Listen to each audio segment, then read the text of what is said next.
De 59,3% en 2011 et 44,5% en 2015, le taux de pauvreté en Côte d'Ivoire est passé à 39,4% en 2018, selon le rapport provisoire sur l'analyse de l'extrême pauvreté et des inégalités auxquelles s'ajoute la question de vulnérabilité des populations. Ce rapport, au centre de cette rencontre entre partenaires et gouvernements, révèle les indices d'extrême pauvreté dans les zones rurales du territoire. Si on dit que la Côte d'Ivoire a un taux de pauvreté nationale de 39,4%, il y a quand même 10% de cette population qui est extrêmement pauvre.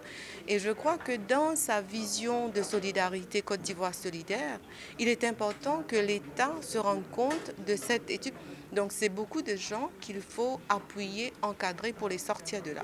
Le taux d'extrême pauvreté se chiffre à 10% sur les 39% de cas de pauvreté en général. Ce rapport va servir d'instrument de planification et d'orientation de la politique d'aide aux ménages les plus touchés.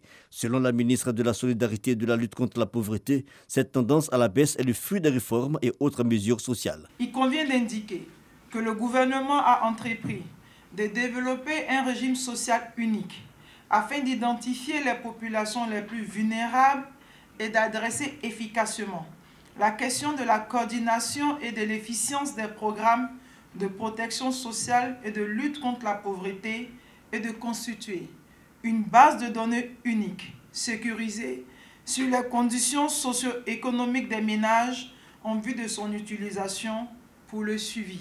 Le Bafing, le Tonkmi et le Bunkani sont les régions dont les localités restent frappées par l'extrême pauvreté. Certaines de ces localités ne disposent pas de services sociaux de base, notamment l'eau potable, l'électricité, la route, les infrastructures sanitaires et scolaires.